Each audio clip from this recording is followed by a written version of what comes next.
Hi everyone. This press conference is embargoed for 6 a.m. tomorrow morning. It's our match day -1, as in pre-match press conference. So please, can your questions also be along those lines? Thank you. Who'd like to go first? Rothman, congratulations on the win tonight. England is up next in the Super 8. How are you guys preparing for them? What did you learn from the pitch tonight to prepare for them on Wednesday? I think the conditions is pretty good. It's good for batting, it's good for bowling. It makes for very good cricket. When you look on the English team, they are defending champions, and they are a very good team. So it's for us now to just sit and find some plans and see how those plans can work against them. Speak to the role of Darren Sammy as a coach, a multi-time winning captain in the background. Some people might say that he might be maybe even doing too much based on what we saw in Trinidad. But what is your relationship with him in particular? I think we have a very good relationship. Whenever the captain and coach are in sync, so you normally get success. The problems come when the captain is on a totally different page as the coach. And for the last 12 months or so, when I took over as captain, Darren have been very encouraging. He have been very good, very helpful for me. And a part of my success, a part of the team's success is have to go to Sammy. I think he has been good so far.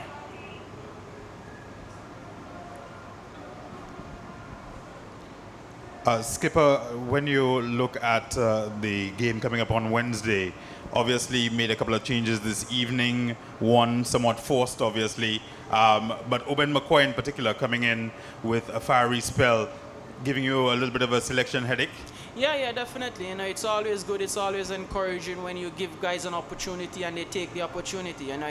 It makes for good competition within the squad.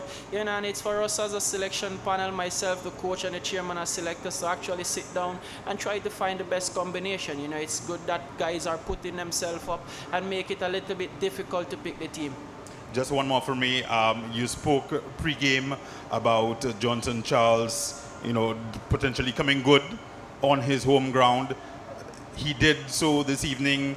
You play again on Wednesday. Your expectations for Johnson Charles going into Wednesday's game? I think a big part of my captaincy is giving guys opportunity and supporting guys. Johnson Charles didn't have particularly a good start to the World Cup. But we always knew when he come home, he's gonna feel at home. He's gonna feel his St. Lucian behind him. And credit after the given to him. He went out tonight and he actually played well. Rodman, do you think you've sent England a message ahead of that Wednesday game? No, it's not necessarily send them a message. It's just to show them that as much as they are playing good cricket, we are playing good cricket. So, so come Wednesday night, it should be a very good game. We spoke about the two left-arm spinners before, but they obviously had success against England in December specifically. England have a lot of right-handers at the top of their order. Does that look like a good matchup for you guys?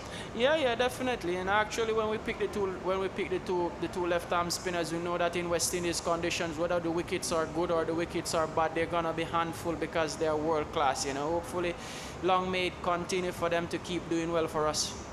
How much has Akil specifically sort of set the tone for how you guys have bowled through this tournament?